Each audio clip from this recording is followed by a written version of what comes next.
بسم اللہ الرحمن الرحیم۔ سنہرے نقوش۔ اس نے میری آنکھیں کھول کر اپنی آنکھیں بند کر لیں۔ میری عمر اس وقت 30 برس کے لگ بھگ ہوگی جب ہمارے ہاں پہلا بیٹا پیدا ہوا۔ میں وہ رات کبھی نہیں بھول سکا جس میں معمول کے مطابق رات دیر تک اپنے دوستوں کے ساتھ ایک فارم ہاؤس میں گپیں ہانک رہا تھا۔ ساری رات ہم فضول اور بیکار باتیں کرتے رہے۔ یہ غیبت، چغلی اور ٹھٹے مذاق سے بھرپور رت جگہ تھا۔ ہم آوارہ قہقہے لگاتے رہے اور اس رات تو میری شرارتیں بہت زیادہ تھیں۔ نقلیں اتارنے کا فن کوئی مجھ سے سیکھے۔ کسی بھی شخص کی نقل اتارنے میں مجھے چند لمحے لگتے ہیں اور میرے دوست خوب ہنستے ہیں۔ میں آواز بدل کر کے اسی شخص جیسی آواز نکال لیتا ہوں جس کی میں نقل اتار رہا ہوتا ہوں۔ شاید ہی کوئی دوست مجھ سے بچا ہو اور اس کی میں نے نقل نہ اتاری ہو۔ اس رات مجھے انوکھی شرارت سوجھی۔ شام کے وقت میں بازار سے گزر رہا تھا۔ ایک نابینا لوگوں سے بھیک مانگ رہا تھا۔ میں نے اس کے سامنے اپنی ٹانگ رکھ دی۔ وہ ٹکرا کر گر پڑا۔ اس نے میری جانب رخ کیا، بہت بڑبڑایا اور نہ جانے کیا کیا کہتا ہوا چل دیا۔ ادھر میں اس حرکت پر شرمندہ ہونے کے بجائے ٹھٹے مار رہا تھا۔ میں رات گئے گھر واپس آیا تو اہلیہ میرے انتظار میں تھی۔ اسے اس وقت میری سخت ضرورت تھی۔ ہمیں فوراً ہسپتال جانا تھا۔ مجھے دیکھ کر اس نے بڑے درد سے کہا، راشد تم کہاں تھے؟ میں نے طعنے کے طور پر جواب دیا، آسمان پر گیا ہوا تھا۔ اور کہاں تھا؟ اپنے دوستوں کے ساتھ بیٹھا ہوا تھا۔ اس نے مشکل سے کہا، راشد میری طبیعت بہت خراب ہے، لگتا ہے ولادت کا وقت قریب ہے۔ اس کے آنسو رخساروں پر جھلملانے لگے۔ مجھے احساس ہوا کہ بلا شبہ میں غلطی پر تھا۔ میں نے اپنی اہلیہ سے اچھا برتاؤ نہیں کیا۔ ان ایام میں اس کی دیکھ بھال کرنا اور اس کا خیال رکھنا میرا فرض تھا۔ کاش میں ان دنوں دوستوں کے ساتھ زیادہ وقت نہ گزارتا۔ میں نے یہ خیالات ذہن سے جھٹک دیے۔ اہلیہ کو لے کر فوراً ہسپتال روانہ ہو گیا۔ رات ڈوب رہی تھی، صبح ہونے میں تھوڑی دیر باقی تھی۔ نرسیں میری اہلیہ کو اندر وارڈ میں لے گئیں۔ میں باہر انتظار کرتا رہا۔ پھر مجھ پر نیند آنے لگی۔ میں صبر نہ کر سکا، گھر جانے کا فیصلہ کیا۔ اپنا فون نمبر ایک نرس کو دیا اور کہا کہ جب ولادت ہو تو مجھے خبر کر دینا۔ میں گھر آ کر سو گیا۔ تھوڑی دیر بعد ہسپتال سے فون آیا۔ مجھے بیٹے کی خوشخبری دی گئی تو میں فوراً ہسپتال روانہ ہو گیا۔ میں نے جاتے ہی اہلیہ اور بچے کے بارے میں پوچھا تو ہسپتال والوں نے کہا، تم اس لیڈی ڈاکٹر سے مل لو جو اس کیس کی انچارج تھی۔ میں بڑے جوش و خروش میں تھا، بیٹے کو دیکھنے کا خواہش مند تھا۔ میں نے کہا کہ ڈاکٹر سے بعد میں ملوں گا، پہلے یہ بتاؤ کہ میرا بیٹا کہاں ہے، میں اسے دیکھنا چاہتا ہوں۔ جواب ملا، پہلے ڈاکٹر سے ملو۔ میں ڈاکٹر سے ملا۔ اس نے مجھے بیٹھنے کا اشارہ کیا، لمبی تمہید باندھی، مصیبتوں اور پریشانیوں کا ذکر کیا، تقدیر پر راضی رہنے کی فضیلت جتائی۔ پھر اس نے اچانک اور بھیانک خبر دی کہ بچے کی آنکھوں میں جلن ہے، ایسا لگتا ہے کہ وہ کبھی کچھ دیکھ نہ پائے گا، وہ اندھا ہے۔ یہ سنتے ہی میرا سر جھک گیا۔ میری آنکھوں کے سامنے رات والا وہ نابینا آ گیا جس سے میں نے ٹھٹھا کیا تھا اور اس کی راہ میں اپنی ٹانگ رکھ دی تھی۔ بھلا اب میں کیا کہہ سکتا تھا؟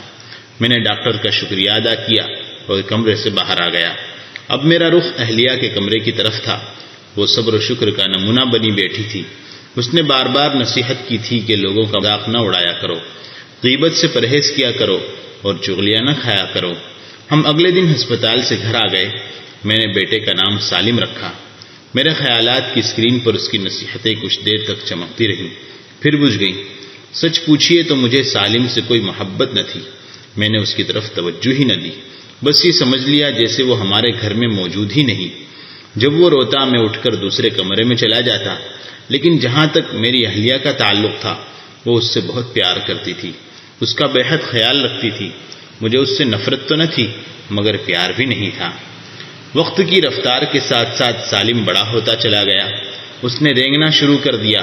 اس کا رینگنا عام بچوں سے بہت مختلف تھا۔ جب اس کی عمر 1 سال سے زیادہ ہوئی تو اس نے آہستہ آہستہ چلنا شروع کیا۔ اس کے چلنے سے صاف پتہ چلتا تھا کہ اس کے پاؤں میں لنگڑا پن ہے۔ سالم کی معذوریوں کی وجہ سے میرے ذہن کے بوجھ میں اضافہ ہو گیا۔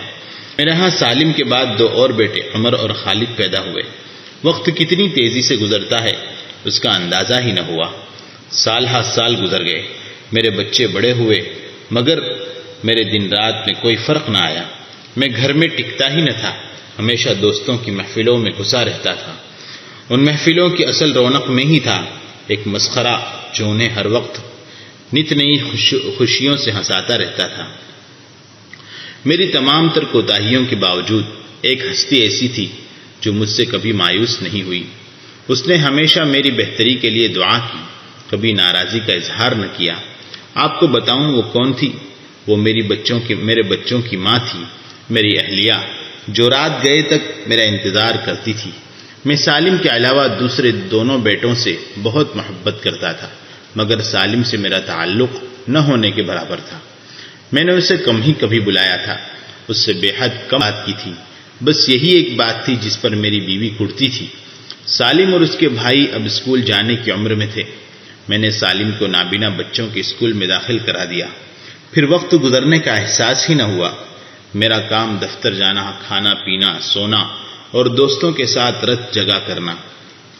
وہ جمعے کا دن تھا، میں 11 بجے سو کر اٹھا۔ میں آج معمول سے پہلے ہی اٹھ گیا تھا، ایک دعوت ولیمہ میں شرکت کرنا تھی، اس لیے میں نے نیا لباس پہنا، عطر لگایا اور گھر سے باہر جانے لگا۔ میں اپنے کمرے سے نکلا، میں نے دیکھا سالم زار و قطار رو رہا ہے۔ میرے قدم رک گئے۔ میری زندگی میں پہلی دفعہ ایسا ہوا تھا کہ میں نے سالم کو روتے دیکھا۔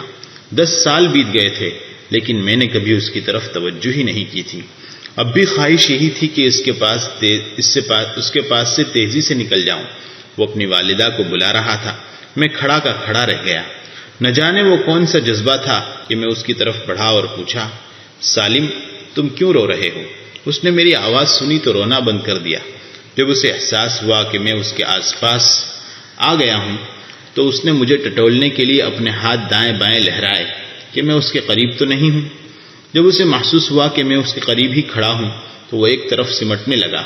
مجھے احساس ہوا کہ وہ مجھ سے دور ہونے کی کوشش کر رہا ہے۔ میں اس کے قریب ہونا چاہتا تھا، مگر اس نے رخ پھیر لیا۔ شاید وہ مجھے میری بے حسی، لا تعلقی اور اجنبی پن کا احساس دلا رہا تھا کہ آپ اتنی مدت تک کہاں رہے؟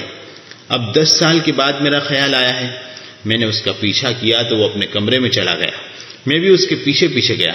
میں نے پھر پوچھا، سالم بیٹے تم کیوں رو رہے تھے؟ مگر اس نے رونے کا سبب بتانے سے انکار کر دیا۔ اب میں اس کے قریب ہوا، اس کا ننھا سا ہاتھ پکڑا، پیار سے پوچھا، بیٹے بتاتے کیوں نہیں، تم کیوں رو رہے تھے؟ میری زبردستی کرنے پر سالم نے رونے کا سبب بیان کرنا شروع کیا۔ جو میں اس کی بات سنتا گیا، میرے دل کی حالت بدلتی چلی گئی۔ میں بالکل ہکا بکا رہ گیا، میرا سانس تیز ہو گیا۔ آپ کو بتاؤں کہ اس کے رونے کا سبب کیا تھا؟ آج اس کا بھائی عمر لیٹ ہو گیا تھا۔ وہ اسے وقت سے پہلے مسجد میں لے کر جایا کرتا تھا، چونکہ یہ جمعے کا دن تھا، اس لیے اسے خطرہ تھا کہ تاخیر کی وجہ سے شاید اسے پہلی صف میں جگہ نہ ملے۔ پھر اس نے عمر کو بلایا، پھر والدہ کو آواز دی، لیکن کوئی نہ آیا تو وہ رو دیا۔ میں نے اس کے آنسو دیکھے جو اس کی بے نور آنکھوں سے برستے چلے جا رہے تھے۔ میں اس کی بقیہ بات نہ سن سکا۔ میں نے آگے بڑھ کر اس کی آنکھوں پر ہاتھ رکھ دیے اور پوچھا، سالم تم صرف اسی وجہ سے رو رہے تھے کہ مسجد جانے میں دیر ہو گئی ہے؟ اس نے جواب دیا، جی ہاں۔ انسان بہت غافل اور کمزور ہے، وہ کیا جانے اگلے لمحے اس کی قسمت میں کیا ہے۔ اپنے نابینا لخت جگر سے بات کرنے کی یہ گھڑی ایسی تھی جس نے آنن فانن میری زندگی کا دھارا بدل دیا۔ اب میری زندگی میں انقلاب آ چکا تھا۔ میں اپنے دوستوں کو بھول گیا، یہ دھیان ہی نہ رہا کہ مجھے دعوت ولیمہ میں شرکت کرنا ہے۔ میں نے سالم کو مخاطب کیا، سالم غم نہ کرو، کیا تمہیں معلوم ہے کہ آج تمہیں کون مسجد چھوڑنے جائے گا؟ وہ کہنے لگا، یقیناً عمر جائے گا، مگر وہ تو ہمیشہ تاخیر کر دیتا ہے۔ میں نے کہا، فکر نہ کرو، آج تمہارا باپ تمہیں مسجد چھوڑنے جائے گا، آج میں تمہاری انگلی پکڑ کر چلوں گا۔ سالم حیران رہ گیا، اسے یقین نہ آیا، اسے گمان ہوا کہ میں اس سے مذاق کر رہا ہوں۔ اس نے اس صورتحال پر تھوڑی دیر سوچا، پھر اس کی ہچکیاں بندھ گئی۔ میں نے اس کے آنسو پوچھے، اس کا بازو تھاما اور گاڑی کی طرف لے کر چلنے لگا، مگر اس نے گاڑی میں بیٹھنے سے انکار کر دیا۔ کہنے لگا، ابا جان مسجد قریب ہے، میں پیدل جانا چاہتا ہوں، تاکہ مجھے ہر قدم پر ثواب ملے۔ مجھے یاد نہیں تھا کہ میں آخری بار کب مسجد میں گیا تھا، مگر یہ پہلا موقع تھا کہ میں ندامت سے زمین میں گڑ گیا اور مجھے اپنے مقدس پروردگار سے اتنی دیر تک لا تعلق رہنے پر بڑی شرمندگی محسوس ہوئی۔ مسجد نمازیوں سے بھری ہوئی تھی۔ میں نے ذرا سی کوشش کی، سالم کے لیے پہلی صف میں جگہ مل گئی۔ ہم نے خطبہ جمعہ سنا، نماز کے لیے کھڑے ہوئے۔ سالم میرے پہلو سے لگا کھڑا تھا، بلکہ سچ پوچھئے تو میں نے اس کے سائے میں کھڑے ہو کر نماز ادا کی۔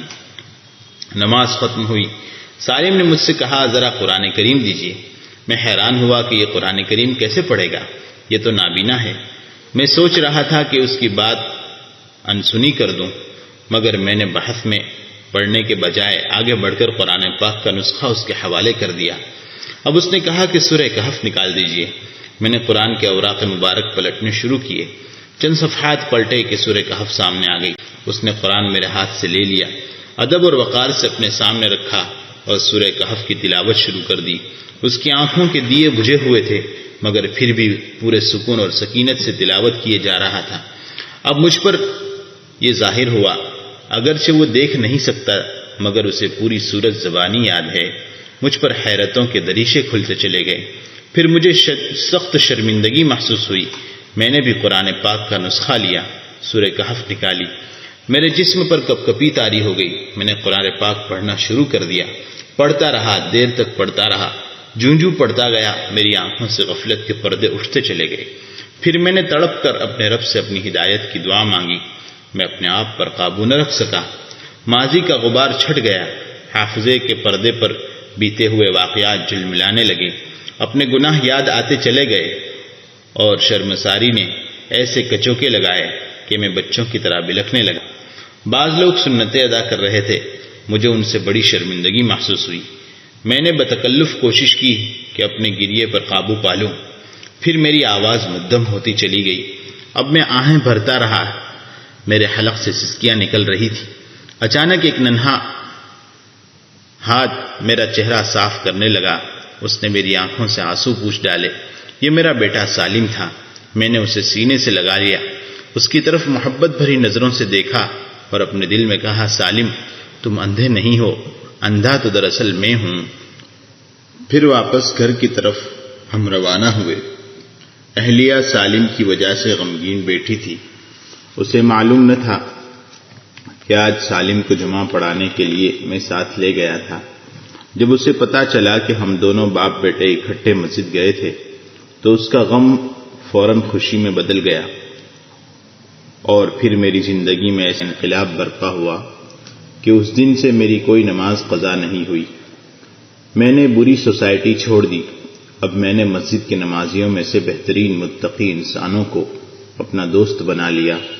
میں نے ایمان کی حلاوت چکھی، ان سے دین کے حوالے سے بہت سی اہم باتیں سیکھی۔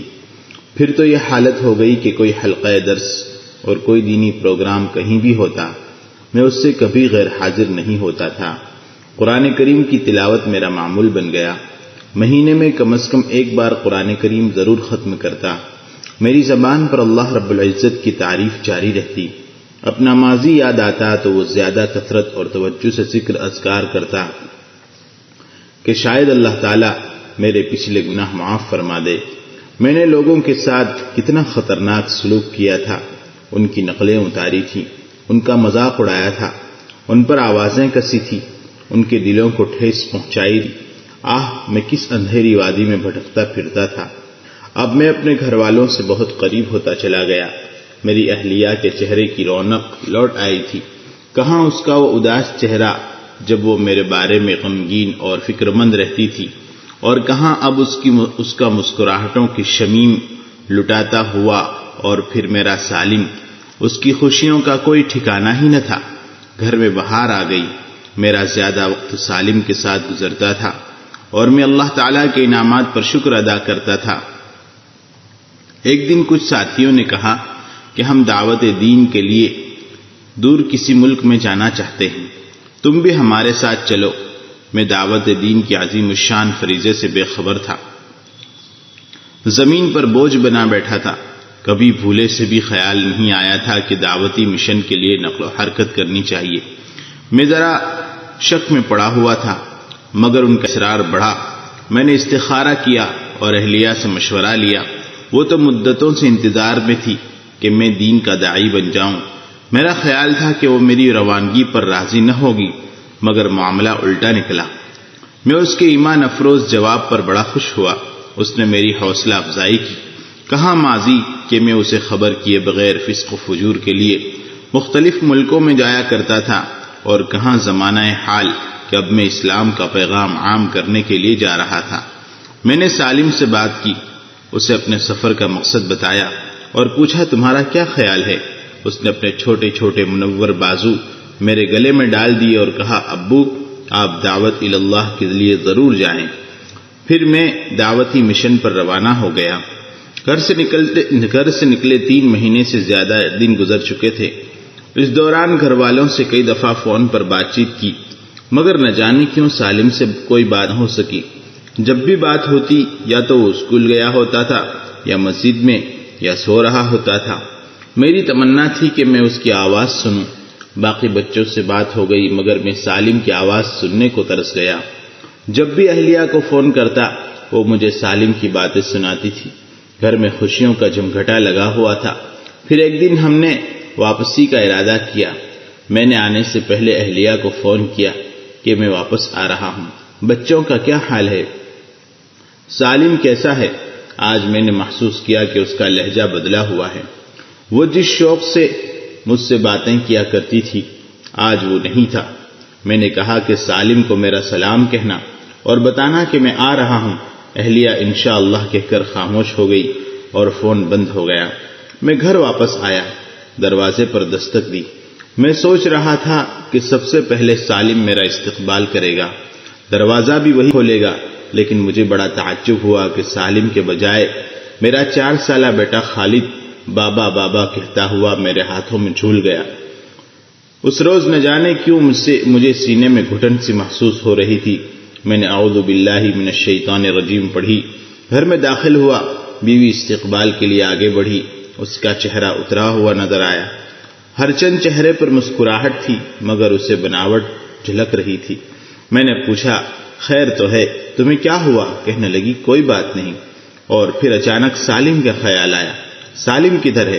اہلیہ نے سر جھکا لیا، کوئی جواب نہ دیا۔ اس کے چہرے پر آنسوؤں کی جھیل بننے لگی۔ میں چیخ اٹھا سالم کہاں ہے؟ میرا بیٹا خالد آگے بڑھا اور توتلی زبان میں کہنے لگا بابا سالم جنت میں چلا گیا، اللہ تعالیٰ کے پاس۔ میری اہلیہ کے صبر و قرار کا پیمانہ جھلک اٹھا۔ وہ بلک بلک کر رونے لگی اور سخت صدمے کے مارے نڈھال ہو گئی۔ میں کمرے سے نکل آیا، اپنے آپ پر قابو نہ رکھ سکا، خوب پھوٹ پھوٹ کر رویا۔ معلوم ہوا کہ میرے واپس آنے سے 2 ہفتے پہلے سالم کو بخار ہوا تھا۔ اہلیہ نے اسے ہسپتال میں داخل کرایا، ماہر ڈاکٹروں سے علاج کرایا، مگر مرض بڑھتا گیا۔ جوں جوں دوا کی بخار تیز ہوتا گیا۔ ایک دن اس نے آخری ہچکی لی اور پھر اس کی روح جسم سے پرواز کر گئی۔ یہ پھول اپنی لطافت کی داد پا نہ سکا، کھلا ضرور مگر کھل کر مسکرا نہ سکا۔ سالم نے ہمیشہ کے لیے آنکھیں بند کر لی، مگر اس سے پہلے وہ میری غفلت کی آنکھیں کھول چکا تھا۔ پہنچی وہیں پہ خاک۔ وہ یمن کا بڑا مشہور کاہن تھا۔ اس کا رنگ کالا اور جسم نہایت موٹا اور بھدا تھا۔ وہ جتنا کالا تھا اتنا ہی کالے دل والا بھی تھا۔ اس کا نام ابہلہ ابن کعب تھا، مگر لوگ اسے اسود عنسی کے نام سے جانتے تھے۔ یہ شخص بڑا دھوکے باز تھا۔ یہ رسول اللہ صلی اللہ علیہ وسلم کی زندگی کا آخری دور تھا۔ عرب اس زمانے میں عموماً ان پڑھ اور جاہل تھے۔ یمن میں اسلام کی روشنی آہستہ آہستہ پھیل رہی تھی، مگر پھر بھی جہالت بلندی پر تھی۔ یمن میں اس وقت 2 بڑے کاہن تھے۔ لوگ ان کا لوہا مانتے تھے۔ ان کے بارے میں عجیب و غریب قصے مشہور تھے۔ لوگ یہ قصے اپنی مجالس میں مزے لے لے کر بیان کرتے تھے۔ ایک کاہن آدھے انسان کی صورت میں تھا، اسے شقا کہا جاتا تھا، اور دوسرا کاہن حرکت تک نہ کر سکتا تھا، اسے سطیحہ بولا جاتا تھا۔ لوگوں کی اس جہالت کا ابہلہ نے خوب فائدہ اٹھایا۔ جادوگر تو وہ پہلے ہی تھا، چنانچہ اس نے ان کاہنوں کی مدد سے یمن پر قبضہ کرنے کا پروگرام بنایا۔ بدقسمتی سے اس کے آس پاس مریدوں کا ایک بڑا ٹولہ جمع ہو گیا۔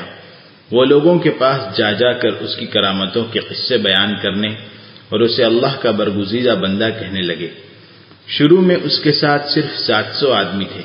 یمن پر اس دور میں کسریٰ کے مقرر کیے ہوئے امیر بازان کی حکومت تھی۔ پہلے ہم مختصراً یہ بتانا چاہتے ہیں کہ یمن میں کسریٰ کی حکومت کیسے آئی، تاکہ آپ حضرات کو اس علاقے کی تاریخ کا صحیح علم ہو جائے۔ ایک زمانے میں یمن قبیلہ حمیر کے ماتحت تھا۔ ان کے بادشاہ تبع کہلاتے تھے۔ پھر حبشہ کے بادشاہ نے اپنے 2 جرنیلوں اشرم اور اریات کو فوج دے کر بھیجا۔ انہوں نے حمیر سے یمن چھین لیا۔ یوں یہ ملک حبشیوں کے قبضے میں آ گیا۔ پھر اشرم اور اریات میں جھگڑا ہوا تو اریات مارا گیا، اشرم کامیاب ہوا۔ اسی اشرم کا نام ابرہہ تھا۔ یہ مذہب کے اعتبار سے عیسائی تھا۔ اس نے یمن میں ایک بہت بڑا کلیسا بنایا اور چاہا کہ عرب کعبہ کو چھوڑ کر اس کلیسے کا حج کرے۔ ایک قریشی نے اس کلیسے میں پاخانہ کر دیا۔ جب ابرہہ کو یہ خبر ملی تو اس نے قسم کھائی کہ وہ بیت اللہ کو تباہ کر دے گا۔ چنانچہ وہ ہاتھیوں کا لشکر لے کر مکہ مکرمہ کی طرف چل پڑا اور ناکام ہوا۔ اس کی تفصیل سورہ فیل میں موجود ہے۔ ابرہہ مکہ سے واپسی کے دوران راستے ہی میں سخت بیمار ہو گیا۔ اس کے اعضاء مسلسل ٹکڑے ٹکڑے ہو کر گرتے رہے۔ جب وہ صنعاء پہنچا تو اس کا دل پھٹ گیا اور وہ مر گیا۔ اس کے بعد اس کا بیٹا بادشاہ بنا، پھر اس کا بھائی مسروق ابن ابرہہ بادشاہ بنا۔ یمن کی حکومت کم و بیش 70 سال حبشیوں کے ہاتھ میں رہی۔ پھر سیف ابن ذی یزن حمیری قیصر روم سے ان کے خلاف مدد مانگنے گیا۔ چونکہ حبشی عیسائی تھے، لہذا اس نے عیسائی ہونے کی وجہ سے ان کے خلاف مدد دینے سے انکار کیا۔ پھر وہ ایرانیوں کے بادشاہ کسریٰ کے پاس گیا اور اس سے مدد مانگی۔ کسریٰ راضی ہو گیا، چنانچہ کسریٰ کی مدد سے حبشیوں سے یمن کا قبضہ چھڑا لیا گیا۔ مسروق ابن ابرہہ کو قتل کر دیا گیا اور دستور کے مطابق سیف ابن ذی یزن کو بادشاہ مقرر کیا گیا۔ عرب ہر جانب سے مبارکباد دینے آئے۔ اس کے علاوہ بھی مختلف ملکوں پر کسریٰ کے نائب مقرر تھے۔ یہ سلسلہ اسی طرح چلتا رہا حتیٰ کہ اللہ کے رسول صلی اللہ علیہ وسلم کی بعثت ہوئی۔ صلح حدیبیہ کے بعد اللہ کے رسول صلی اللہ علیہ وسلم نے جن امراء اور بادشاہوں کو خطوط بھیجے ان میں ایران کا شہنشاہ خسرو پرویز شامل تھا۔ اس نے جب خط پڑھا تو دیکھا کہ آپ صلی اللہ علیہ وسلم نے کسریٰ کے نام سے پہلے اپنا نام لکھا ہے۔ اس پر خسرو پرویز بہت غضبناک ہوا۔ اس نے خط پھاڑ دیا اور اپنے یمن کے گورنر بازان کو لکھا کہ جب تمہیں یہ خط ملے تو جزیرہ نما عرب کے اس شخص کی طرف 2 آدمی بھیج دو جو اپنے آپ کو نبی سمجھتا ہے، تاکہ وہ اسے گرفتار کر کے میرے پاس لے آئیں۔ بازان نے 2 سمجھدار ہٹے کٹے آدمی مدینہ بھیجے۔ اس نے ہدایت کی کہ ان کے پاس جاؤ جو نبوت کا دعویٰ کرتے ہیں، دیکھو وہ کیسے ہیں، اگر وہ جھوٹے ہیں تو گرفتار کر کے خسرو کے پاس لے جاؤ، اور وہ سچے معلوم ہوں تو مجھے ان کے معاملے کی خبر دو تاکہ میں اس پر غور و فکر کروں۔ وہ دونوں مدینہ پہنچے تو آپ صلی اللہ علیہ وسلم کو نہایت اچھے حالات میں پایا۔ وہ مدینہ میں 1 ماہ تک رہے۔ انہوں نے رسالت میں آپ صلی اللہ علیہ وسلم کو بازان کا پیغام پہنچایا تو آپ نے وحی کے ذریعے انہیں بتایا کہ آج منگل کی رات 10 جمادی الاولی 7 ہجری کو میرے رب نے تمہارے آقا کو قتل کر دیا ہے۔ وہ دونوں بولے، کچھ ہوش ہے؟ یہ آپ صلی اللہ علیہ وسلم کیا بات کر رہے ہیں؟ آپ صلی اللہ علیہ وسلم نے فرمایا کہ تم اس کی تصدیق کر لو۔ ادھر بازان کو جب یہ خبر ملی تو اس نے کہا اگر یہ خبر سچ ہے تو پھر یہ سچے نبی ہیں۔ پھر چند دنوں کے بعد کسریٰ کے بیٹے کا خط آ گیا جس میں اس نے لکھا کہ میں نے اپنے باپ کو قتل کر کے حکومت پر قبضہ کر لیا ہے۔ اللہ کے رسول صلی اللہ علیہ وسلم نے وعدہ فرمایا تھا کہ اگر بازان اسلام قبول کر لے تو حکومت اسی کے پاس رہے گی۔ چنانچہ اس نے اپنے ساتھیوں سمیت اسلام قبول کر لیا۔ اللہ کے رسول صلی اللہ علیہ وسلم نے اپنا وعدہ پورا کیا اور حکومت بازان ہی کے پاس رہنے دی۔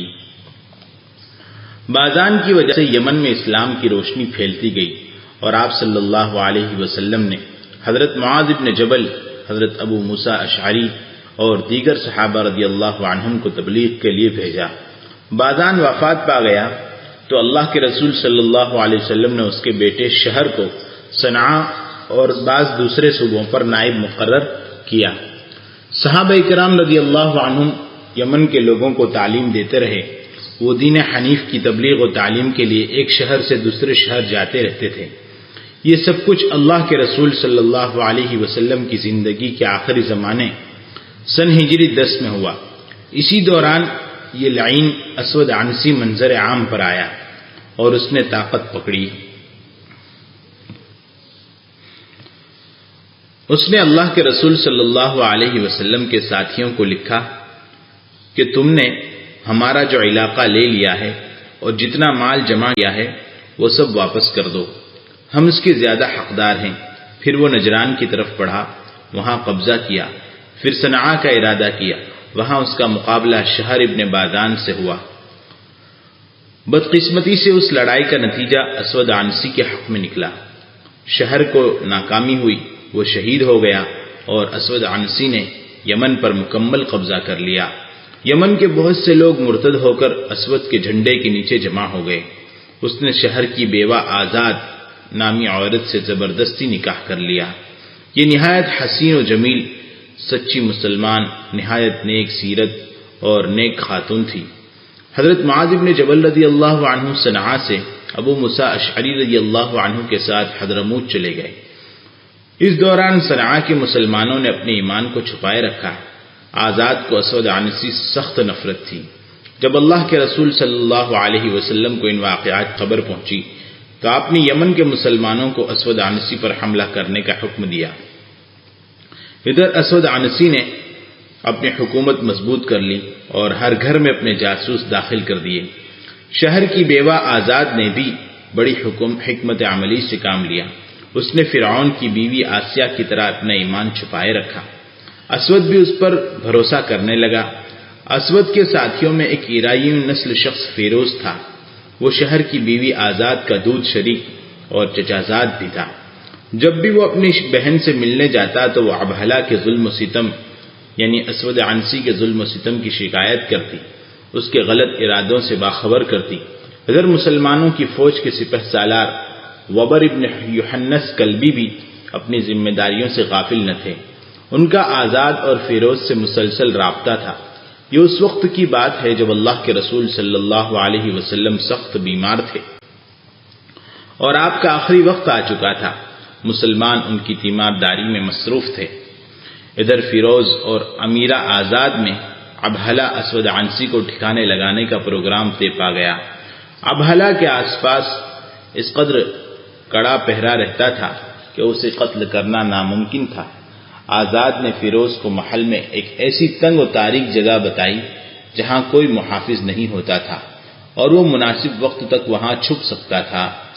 آزاد نے فیروز کو پیغام بھیجا کہ تم فلاں دن فلاں وقت اسی جگہ پہنچ جاؤ، میں اس رات ابہلا کو خوب شراب پلاؤں گی، نتیجتاً اس کی عقل ماری جائے گی، اسے آس پاس کا کوئی ہوش و حواس نہیں رہے گا، اس لمحے تم اسے قتل کر دینا۔ فیروز مقررہ وقت پر محل پہنچ گیا اور اپنی تلوار لے مقررہ تنگ جگہ میں چھپ کر رات ہونے کا انتظار کرنے لگا۔ رات کو ابہلا سونے کے لیے آیا۔ اس کے محافظ محل کے کونوں پر متعین تھے اور دستور کے مطابق پہرا دے رہے تھے۔ اس نے سونے سے پہلے معمول کے مطابق خوب شراب پی اور دھت ہو کر بستر پر گر گیا۔ جلد ہی اس کے خراٹوں کی خوفناک آواز آنے لگی۔ ادھر فیروز اسی وقت کا انتظار کر رہا تھا۔ آزاد نے چراغ جلا رکھا تھا۔ اس نے اپنی تلوار سنبھالی اور پوری قوت سے ابہلا پر وار کیا۔ وہ بیل کی طرح اتنی شدت سے ڈکرایا کہ اس قسم کی آواز کبھی نہ سنی گئی تھی۔ ابہلا کی گرجدار چیخیں دور تک گونجتی چلی گئیں۔ محافظ چوکنے ہو گئے۔ وہ ابہلا کے کمرے کی طرف دوڑے۔ ادھر فیروز نے دوبارہ بھرپور وار کیا جو زخمی ثابت ہوا۔ اس دوران محافظ تلوار سنبھالے دروازے تک پہنچے۔ وہاں آزاد کھڑی تھی۔ انہوں نے پوچھا کہ ہم نے امیر کی آواز سنی ہے، اسے کیا ہوا؟ وہ بولی گھبرانے کی کوئی بات نہیں، تمہارے نبی پر وحی اتر رہی ہے۔ وہ واپس چلے گئے۔ ادھر صبح ہوئی تو فیروز نے قلعے کی دیوار پر کھڑے ہو کر آواز دی۔ مسلمان اور کافر قلعے کے آس پاس سب جمع ہو گئے تو اس نے بلند آواز سے کہا، اشہد ان محمد رسول اللہ، میں گواہی دیتا ہوں کہ محمد صلی اللہ علیہ وسلم اللہ کے رسول ہیں، اور ابہلا جھوٹا ہے۔ پھر اس نے ابہلا کا سر ان کی طرف پھینک دیا۔ وہ مسلمان جنہوں نے اپنا ایمان چھپایا ہوا تھا باہر آ گئے۔ اس طرح ابہلا کے ساتھیوں نے ناکامی اٹھائی۔ مسلمانوں نے انہیں قتل کیا، بعض کو قیدی بنایا اور بعض بھاگ گئے، اور رسول اللہ صلی اللہ علیہ وسلم کے نائبین اپنی عملداریوں کی طرف واپس چلے گئے۔ اسود عنسی کا فتنہ ختم ہوا۔ یہ واقعہ اللہ کے رسول صلی اللہ علیہ وسلم کی وفات سے صرف 3 دن پہلے پیش آیا۔ اللہ کے رسول صلی اللہ علیہ وسلم نے وحی الہی کی بنا پر صحابہ کرام رضی اللہ عنہم کو اسود عنسی کے قتل کی خوشخبری سنا دی۔ البدایہ والنہایہ میں عبداللہ ابن عمر رضی اللہ عنہما کے حوالے سے روایت ہے کہ آپ صلی اللہ علیہ وسلم نے فرمایا، گزشتہ رات اسود عنسی قتل ہو گیا ہے اور اسے ایک بابرکت آدمی نے قتل کیا ہے جو بابرکت اہل بیت میں سے ہے۔ پوچھا گیا وہ شخص کون ہے؟ فرمایا فیروز۔ اسود عنسی کے قتل کے بعد وقتی طور پر اس کے امراء کی قوت اور حوصلوں کی کمان ٹوٹ گئی۔ بدقسمتی سے 2 بڑے امراء قیس ابن مکشوح اور عمرو ابن معدی کرب بھی اسود کے ساتھیوں میں تھے۔ یہ بڑے بہادر اور جواں مرد تھے۔ یمن کے لوگ حضرت معاذ بن جبل رضی اللہ عنہ کی امامت پر متفق ہو گئے، چنانچہ وہ صنعاء میں لوگوں کو نماز پڑھانے لگے۔ ادھر اللہ کے رسول صلی اللہ علیہ وسلم کی وفات کے بعد جہاں دوسرے خاندان مرتد ہوئے، وہاں یمن کے بہت سے لوگ بھی مرتد ہوئے۔ انہوں نے قیس ابن مکشوح اور عمرو ابن معدی کرب کو اپنا لیڈر بنایا اور مسلمانوں کے خلاف سازشیں شروع کر دی۔ انہوں نے صحابہ کرام رضی اللہ عنہم اور دوسرے مسلمانوں کو زہر کے ذریعے ہلاک کرنے کا پروگرام بنایا، مگر اللہ نے اپنی خاص رحمت سے ان کی یہ سازش ناکام بنا دی۔ فیروز بال بچ گیا۔ یہ وقت مسلمانوں کے لیے بلا شبہ بڑا کٹھن تھا، مگر حضرت ابوبکر صدیق رضی اللہ عنہ کی ذہانت اور مضبوط موقف کی وجہ سے جلد ہی مرتدین اور زکوٰۃ کا انکار کرنے والوں پر قابو پا لیا گیا۔ جو ہی حضرت ابوبکر صدیق رضی اللہ عنہ کو مرتدین سے فراغت ملی، انہوں نے فیروز کو پیغام بھیجا کہ عن قریب تمہاری مدد کے لیے ہماری فوج آ رہی ہے۔ ادھر فیروز نے مدد آنے سے پہلے ہی مسلمانوں کی قوت کو اکٹھا کر کے صنعاء کے باہر اسود عنسی کے باقی پیروکار اور مرتدین سے خوب جم کر جنگ کی۔ کافروں کے سردار قیس ابن مکشوح اور عمرو ابن معدی کرب تھے۔ جنگ کا انجام یہ ہوا کہ یہ دونوں سردار گرفتار کر لیے گئے اور انہیں بیڑیا پہنا کر مدینہ منورہ روانہ کر دیا گیا۔ اس طرح یمن میں مرتدین کی قوت پاش ہو گئی۔ جب یہ دونوں حضرت ابوبکر صدیق رضی اللہ عنہ کے سامنے پیش ہوئے تو انہوں نے انہیں سزا دی۔ دونوں معافی کے طلبگار ہوئے۔ حضرت ابوبکر صدیق رضی اللہ عنہ نے ان کی معافی قبول کر لی، انہیں آزاد کرنے کا حکم دیا اور واپس اپنی قوم کی طرف یمن بھیج دیا۔ حضرت عمرو ابن معدی کرب نے قادسیہ کے میدان میں جس بہادری کا مظاہرہ اور مسلمانوں کو فتح دلوانے میں کردار ادا کیا، وہ ایک الگ داستان ہے جو تاریخ کی کتابوں میں مذکور ہے۔ یمن میں ایک مرد صالح فیروز اور صالحہ خاتون آزاد کی بدولت اسلام کا نئے سرے سے غلبہ ہو گیا اور مرتدین نیست و نابود ہو گئے۔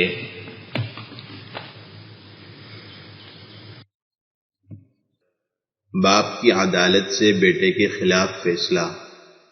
قاضی شریح ابن حارث اپنے بیٹے کے ساتھ بیٹھے کھانا کھا رہے تھے۔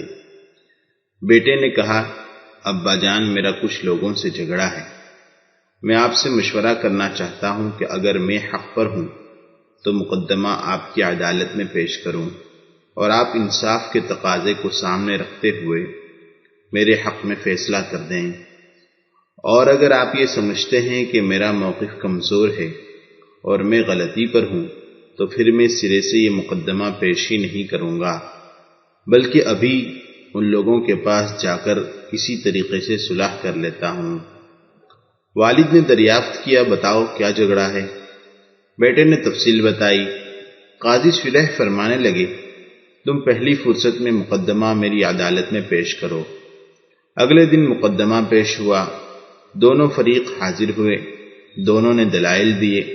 اس کے بعد قاضی شریح نے اپنے بیٹے کے خلاف فیصلہ سنا دیا۔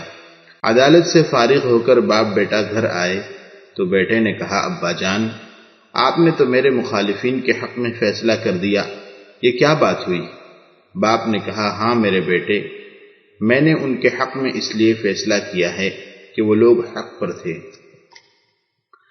بیٹا کہنے لگا، ابا جان، مجھے فیصلے پر اعتراض نہیں، افسوس یہ ہے کہ میں نے آپ سے مشورہ کیا تھا اور آپ ہی کے ارشاد پر مقدمہ پیش کیا تھا۔ آپ مجھے مقدمہ پیش کرنے کے لیے نہ فرماتے تو میں ان سے صلح کر لیتا، اور آج سرعام سب کے سامنے جو میری ذلت اور رسوائی ہوئی ہے اس کی نوبت نہ آتی۔ آپ نے اسی وقت کیوں نہ فرما دیا کہ میں جا کر ان سے صلح کر لوں؟ آپ نے تو مجھے بھری عدالت میں ذلیل کر دیا۔ قاضی شریح نے فرمایا، واللہ یا بنی لانت احب الی من ملء الارض من مثلہم ولکن اللہ اعز الی منک۔ بیٹے، اللہ کی قسم، تو مجھے دنیا سے زیادہ عزیز ہو، مگر اللہ تعالیٰ تم سے کہیں زیادہ عزیز تر اور محبوب ہے۔ میرے لیے ہرگز جائز نہیں کہ میں اپنے رب کو ناراض کروں۔ اگر میں تمہیں بتا دیتا کہ حق تمہارے مخالفین کے ساتھ ہے تو تم ان سے صلح کر لیتے۔ اس صورت میں ان کا حق مارا جاتا، مجھے ان کی حق تلفی گوارا نہیں ہوئی، اس لیے میں نے حق بحقدار رسد، یعنی حق حقدار کو پہنچ جائے کا اس اہتمام کیا۔ داستان ایک متکبر کی۔ اس کا نام جبلہ ابن ایہم تھا، وہ غسان کا بادشاہ تھا۔ اس کے دل میں ایمان کی شمع جگمگا اٹھی، اس نے اسلام کے بارے میں سنا، اس پر غور و فکر کیا، پھر اسلام قبول کر لیا۔ یہ سیدنا عمر فاروق رضی اللہ عنہ کے دور کی بات ہے۔ مسلمان کو اس کے اسلام لانے کی خبر ملی تو بہت خوش ہوئے۔ جبلہ نے سیدنا عمر ابن خطاب رضی اللہ عنہ کو خط لکھا کہ وہ مدینہ طیبہ آنے کی اجازت چاہتا ہے۔ اسے اجازت دی گئی کہ تم مدینہ طیبہ آ سکتے ہو۔ وَلَكَ مَا لَنَا وَعَلَيْكَ مَا عَلَيْنَا، تمہارے لیے وہی کچھ ہے جو ہمارے لیے ہے، اور تم پر وہی کچھ واجب ہے جو ہم پر واجب ہے۔ جبلہ غسان سے روانہ ہوا، اس کے ساتھ 500 گھوڑے سوار تھے۔ وہ مدینہ کے قریب پہنچا تو اس نے شاہی لباس پہنا جس کے دامن پر سونے کی دھاریاں تھیں، پھر اس نے ہیروں اور جواہرات سے جڑا ہوا تاج سر پر رکھا۔ اس کے گھوڑ سواروں نے بھی بہترین لباس پہنے۔ جب وہ مدینہ میں داخل ہوا تو اہل مدینہ یہ خوبصورت منظر دیکھنے کے لیے باہر نکل آئے، ان میں عورتیں اور بچے سبھی شامل تھے۔ جب وہ عمر فاروق رضی اللہ عنہ کی خدمت میں پہنچا تو انہوں نے اس کی عزت کی، اس کا پرتپاک استقبال کیا، اپنی مجلس میں جگہ دی اور اپنے پاس ٹھہرایا۔ اسی دوران حج کے دن آ گئے۔ فاروق اعظم رضی اللہ عنہ حج کے لیے روانہ ہوئے، جبلہ بھی ان کے ساتھ تھا۔ جبلہ نے بیت اللہ شریف کا طواف شروع کیا۔ بنو فزارہ کا ایک مسکین شخص طواف کر رہا تھا، اتفاق سے اس کا پاؤں جبلہ کی چادر پر آ گیا۔ جبلہ کو بڑا غصہ آیا، اس نے اسے ایسا زوردار تھپڑ مارا کہ اس کی ناک کی ہڈی ٹوٹ گئی۔ فزاری کو بھی سخت غصہ آیا، مگر وہ کوئی جوابی کارروائی نہیں کر سکتا تھا۔ اس نے فوراً اپنا مقدمہ فاروق اعظم رضی اللہ عنہ کی عدالت میں پیش کر دیا۔ فاروق اعظم رضی اللہ عنہ نے جبلہ کو بلوایا اور جواب طلبی کی کہ تم نے دوران طواف اپنے مسلمان بھائی کو تھپڑ کیوں مارا؟ تم نے تو تھپڑ مار کر کے اس کی ناک ہی توڑ لی، آخر تم نے ایسا کیوں کیا؟ جبلہ نے بڑے غرور سے کہا کہ اس نے میری چادر کو اپنے پاؤں سے مسل دیا۔ اس کی یہ مجال کہ اگر مجھے اس مقدس گھر کی حرمت اور عزت کی پرواہ نہ ہوتی تو میں اس کی گردن اڑا دیتا۔ فاروق اعظم رضی اللہ عنہ نے فرمایا، جبلہ، تم نے اپنی غلطی کا اقرار کر لیا ہے کہ واقعی تم نے اسے تھپڑ مارا ہے۔ اب تمہاری نجات کے لیے ایک ہی حل ہے کہ کسی طریقے سے اسے راضی کرو۔ جبلہ کے وہم و گمان میں بھی نہیں آ سکتا تھا کہ اس سے بدلہ لیا جا سکتا ہے۔ اس نے فوراً پوچھا، ورنہ کیا ہوگا؟ ارشاد ہوا کہ اس فزاری سے کہا جائے گا کہ وہ آگے بڑھے اور تمہارے منہ پر ویسا ہی تھپڑ مار کر اپنا بدلہ لے لے۔ جبلہ کہنے لگا، اچھا تو کیا وہ مجھ سے بدلہ لے گا؟ میں ایک بادشاہ ہوں اور وہ ایک ادنا سا بے حیثیت آدمی۔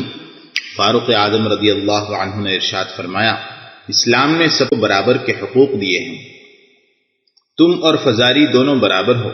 اسلام کی نظر میں صرف وہی شخص افضل اور اعلیٰ ہے جو تقوی کے لحاظ سے بہتر ہو۔ جبلہ کو اس قسم کے برابری سلوک کا گمان بھی نہ تھا۔ اس نے کہا، میں اس صورت میں دوبارہ عیسائی بن جاتا ہوں۔ ارشاد ہوا، جو شخص اپنے دین یعنی اسلام سے پھر جائے، اسلام کی روح سے اس کی سزا موت ہے۔ اگر تم نے عیسائیت اختیار کی تو میں تمہیں قتل کر دوں گا۔ جبلہ کہنے لگا، امیر المؤمنین، اس صورتحال پر غور کرنے کے لیے مجھے کل تک کی مہلت عطا فرمائیں۔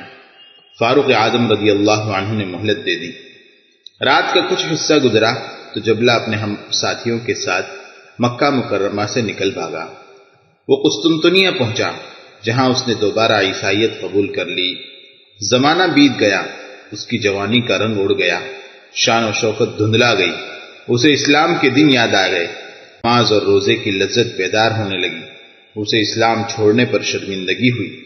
زیادہ شرمندگی اس بات پر ہوئی کہ میں اسلام میں داخل ہونے کے بعد دوبارہ مشرک ہو گیا۔ اس احساس کے باوجود وہ آخری عمر تک عیسائیت پر قائم رہا۔ اس نے آخری عمر میں کچھ اشعار کہے جن کا مفہوم یہ ہے، شریف خاندان کے ایک چشم و چراغ نے ایک تھپڑ کے بدلے تھپڑ کھانے میں شرم محسوس کی، جس کی وجہ سے اسلام سے پھر کر عیسائی بن گیا، حالانکہ تھوڑا سا صبر کر لینے میں کوئی حرج نہیں تھا۔ کاش میری ماں نے مجھے جنا ہی نہ ہوتا، کاش میں عمر رضی اللہ عنہ کی بات مان لیتا، کاش شام میں میری روزی کا ادنا سا سامان بھی ہوتا تو میں اپنی قوم کے افراد کے ساتھ اٹھتا بیٹھتا۔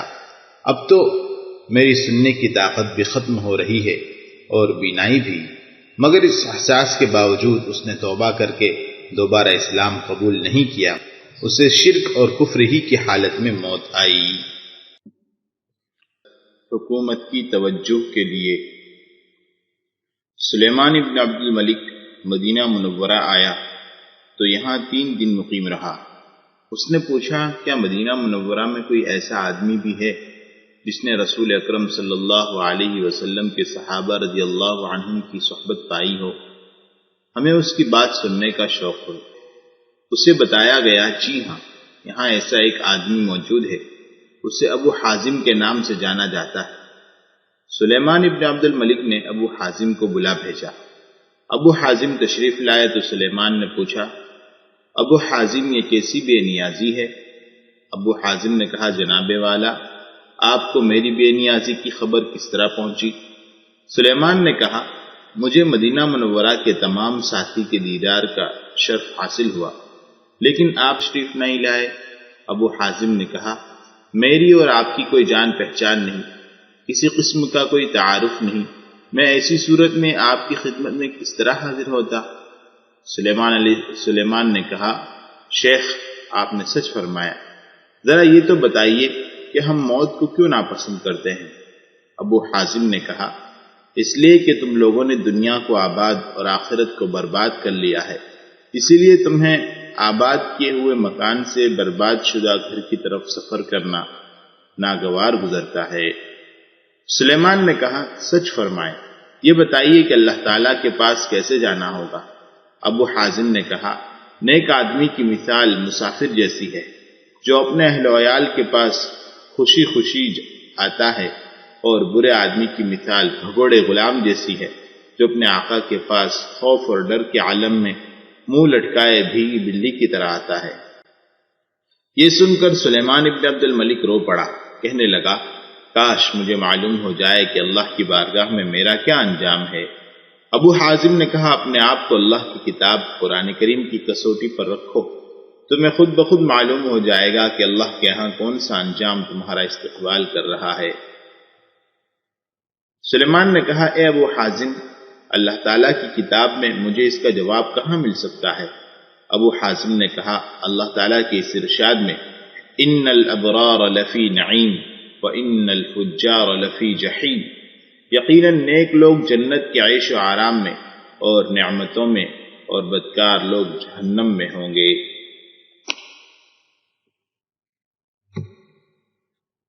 سلیمان نے کہا، ابو حازم، اللہ تعالیٰ کی رحمت کہاں ہے؟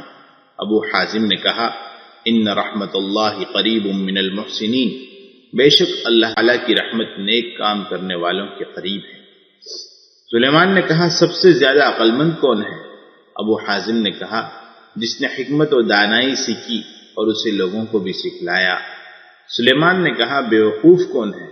ابو حازم نے کہا وہ جو ظلم اور زیادتی کرنے والے کی مدد کے لیے اٹھ کھڑا ہوتا ہے اور دوسرے کی دنیا بناتے بناتے اپنی آخرت برباد کر بیٹھتا ہے۔ سلیمان نے کہا سب سے زیادہ کن لوگوں کی دعائیں اللہ کے دربار میں سنی جاتی ہیں؟ ابو حازم نے کہا اللہ کے حضور خشوع اور خضوع اختیار کرنے اور اس سے ڈرنے والوں کی۔ سلیمان نے کہا سب سے بہتر اور پاکیزہ صدقہ کون سا ہے؟ ابو حازم نے کہا کم سرمایہ والے آدمی کا طاقت کے بقدر کیا گیا صدقہ۔ سلیمان نے کہا ابو حازم جس حال میں ہم زندگی گزار رہے ہیں اس کے بارے میں آپ کا کیا خیال ہے؟ ابو حازم نے کہا اس سلسلے میں خیال ظاہر کرنے سے مجھے معاف کیجیے۔ سلیمان نے کہا کوئی نصیحت فرمائیے۔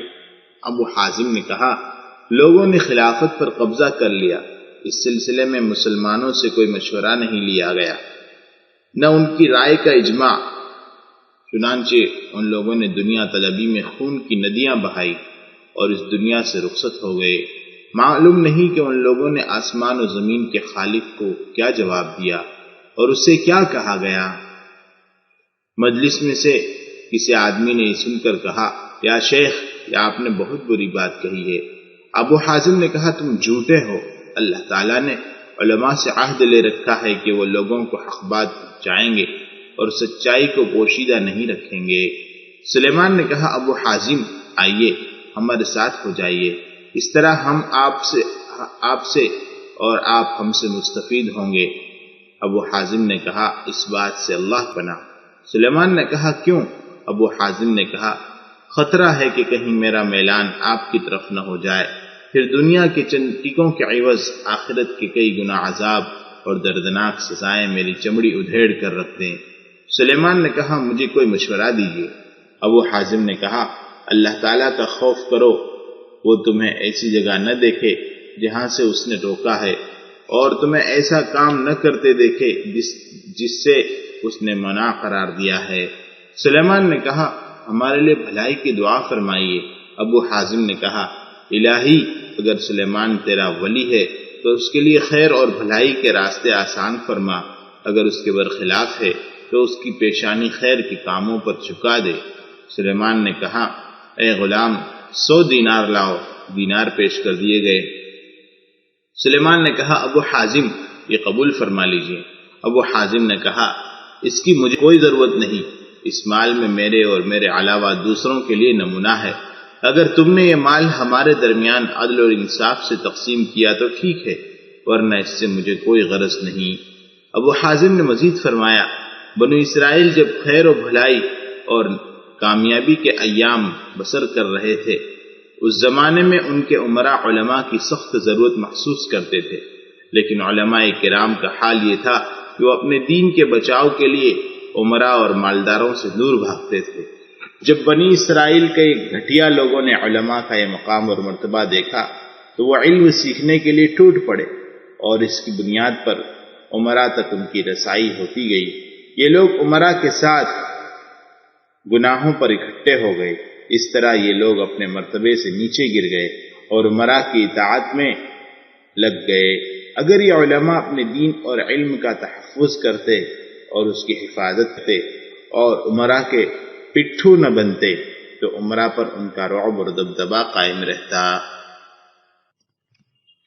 زمین اور آسمان کے مالک کی پہچان۔ یہ اللہ کے نبی موسیٰ علیہ السلام ہیں، ابھی نبوت کا تاج نہیں ملا، سسرال سے اپنے گھر والوں کے ساتھ نکل پڑے ہیں، جنگل میں چلے جا رہے ہیں، داہنے ہاتھ میں ایک لاٹھی ہے، لاٹھی پر ٹیک لگانے کا کام بھی لیتے ہیں، اور بکریوں کے لیے پتے بھی اسی سے جاڑا کرتے تھے۔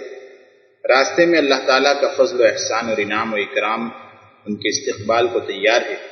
اپنے رب کریم سے ملاقات اور کلام کا شرف نصیب ہوتا ہے۔ حکم ملتا ہے اس ظالم اور جابر اور سرکش مجرم فرعون کی طرف جاؤ جس نے روئے زمین پر دہشت گردی کا بازار گرم کر رکھا ہے۔ جس نے بنی اسرائیل کے بچوں کا قتل عام کیا ہے، ان کی عورتوں کو لونڈیاں بنا لی اور پوری قوم کو گمراہی کے پھندوں میں پھانس کر خود معبود بن بیٹھا ہے۔ موسیٰ علیہ السلام کے شرف نبوت کی کارگزاری خود قرآن کی زبانی سنیے۔ وَهَلْ أَتَاكَ حَدِيثُ مُوسَىٰ إِذْ رَأَىٰ نَارًا فَقَالَ لِأَهْلِهِ امْكُثُوا إِنِّي آنَسْتُ نَارًا لَعَلِّي آتِيكُم مِّنْهَا بِقَبَسٍ أَوْ أَجِدُ عَلَى النَّارِ هُدًى فَلَمَّا أَتَاهَا نُودِيَ يَا مُوسَىٰ إِنِّي أَنَا رَبُّكَ فَاخْلَعْ عَلَيْكَ إِنَّكَ بِالْوَادِ الْمُقَدَّسِ طُوًى وَأَنَا اخْتَرْتُكَ فَاسْتَمِعْ لِمَا يُوحَىٰ إِنَّنِي أَنَا اللَّهُ لَا إِلَٰهَ إِلَّا أَنَا فَاعْبُدْنِي وَأَقِمِ الصَّلَاةَ لِذِكْرِي۔ آپ کو موسیٰ علیہ السلام کا قصہ بھی معلوم ہے، جبکہ انہوں نے آگ دیکھ کر اپنے گھر والوں سے کہا کہ تم ذرا ٹھہر جاؤ، مجھے آگ دکھائی دی ہے، بہت ممکن ہے کہ میں اس کا کوئی انگارہ تمہارے پاس لے آؤں یا آگ کے پاس سے راستے کا سراغ مل جائے۔ جب موسیٰ علیہ السلام وہاں پہنچے تو آواز آئی، اے موسیٰ علیہ السلام، یقیناً میں ہی آپ کا پروردگار ہوں، آپ اپنے جوتے اتار دیں، کیونکہ آپ پاک میدان طوا میں ہیں اور میں نے آپ کو منتخب کر لیا ہے۔ اب جو وحی کی جائے اسے کان لگا کر سنیے، بے شک میں ہی اللہ ہوں، میرے سوا کوئی عبادت کے لائق نہیں، بس آپ میری ہی عبادت کیجیے اور میری یاد کے لیے نماز قائم کیجیے۔ بس وہی ہے رب العالمین جس نے سارے انسانوں کو اپنی بندگی کے لیے پیدا فرمایا ہے۔ اہل سنت و جماعت کے نزدیک اللہ تعالیٰ کی حقیقت یہی ہے کہ اگر کوئی پوچھے کہ اللہ کون ہے تو اس کا جواب یہی ہے کہ اللہ وہ ہے جو پوری کائنات کا خالق، مالک اور تدبیر کرنے والا ہے۔ زندگی، موت، عزت ذلت، خوشحالی، تنگدستی سب اسی کے ہاتھ میں ہے، اس کے سوا کوئی عبادت کے لائق نہیں اور نہ ہی کسی مخلوق کو اس کی عبادت میں شریک کرنا جائز ہے۔ یوں اللہ تعالیٰ نے موسیٰ علیہ السلام کو اپنی پہچان کرائی اور ان سے فرمایا کہ لوگوں سے میری جان پہچان کرانے سے پہلے آپ خود مجھے پہچان لیں کہ میں کون ہوں۔ اننی انا اللہ لا الہ الا انا فاعبدنی واقم الصلاة لذکری ان الساعة آتیۃ اکاد اخفیها لتجزا کل نفس بما تسعی۔ بے شک میں ہی اللہ ہوں، میرے سوا کوئی عبادت کے لائق نہیں، بس میری ہی عبادت کیجیے اور میری ہی یاد کے لیے نماز قائم کیجیے۔ قیامت یقیناً آنے والی ہے، میں اسے چھپا رکھ کر رکھنا چاہتا ہوں تاکہ ہر شخص کو اس کے عمل کا بدلہ دیا جائے۔ لاتوں کے بت باتوں سے نہیں مانتے۔ مورخ ابن عساکر نے اپنی کتاب تاریخ دمشق میں یہ واقعہ بیان کیا ہے۔ خلیفہ ابو جعفر منصور نے عقبہ ابن سلم حنائی کو بصرہ کا گورنر مقرر کیا۔ عقبہ ابن سلم حنائی کے بارے میں بہت جلد لوگوں میں یہ بات پھیل گئی کہ وہ مسلمانوں کا ناحق خون بہاتا ہے، ان کے مال ناجائز طور پر جھپٹ لیتا ہے اور اللہ کے حقوق کا بھی لحاظ نہیں کرتا۔ عقبہ ابن سلم کے بارے میں لوگوں کا یہ تاثر غلط نہ تھا۔ ان دنوں بصرہ کے قاضی سوار ابن عبداللہ تھے۔ اسی زمانے کا واقعہ ہے، ایک تاجر سمندر کے راستے سے چند قیمتی جواہرات لے کر تجارت کے لیے بصرہ پہنچا۔ جب اس تاجر کے بارے میں بصرہ کے گورنر عقبہ ابن سلم کو معلوم ہوا کہ اس کے پاس قیمتی جواہرات ہیں تو اس نے تاجر کو بلوایا اور اس کے جواہرات غصب کر کے اسے قید خانے میں ڈال دیا۔ ادھر جب تاجر کی بیوی کو معلوم ہوا کہ اس کا شوہر بصرہ کے قید خانے میں بند ہے اور اس کے جواہرات گورنر بصرہ نے اڑن چھو کر لیے ہیں، تو وہ سیدھی بصرہ کے قاضی سوار ابن عبداللہ کی عدالت میں پہنچی اور فریاد کی، قاضی صاحب، میرا شوہر تجارت کی غرض سے قیمتی جواہرات لے کر بصرہ آیا تھا۔ جب یہاں کے گورنر عقبہ ابن سلم کو معلوم ہوا کہ میرے شوہر کے پاس قیمتی جواہرات ہیں تو اس نے میرے شوہر کو پکڑ کر اس کے جواہرات پر قبضہ کر لیا۔ میں آپ کی عدالت میں انصاف کے لیے حاضر ہوئی ہوں۔ عورت کا مقدمہ سن کر قاضی سوار ابن عبداللہ نے گورنر عقبہ ابن سلم کو اپنے ایلچی کے ہاتھ یہ پیغام بھیجا ان کان ذلک حقا فاطلق الرجل واردد علیہ جوہرته، اگر اس خاتون کا مقدمہ برحق ہے تو اس تاجر کو چھوڑ دیجیے اور اس کے جواہرات اسے واپس کر دیجیے۔ گورنر کو قاضی سوار بن عبداللہ کا یہ پیغام ملا تو وہ غصے میں آ گیا۔ اس نے قاصد کو بھی برا بھلا کہا اور ساتھ ہی قاضی کو بھی گالیاں سنا دی۔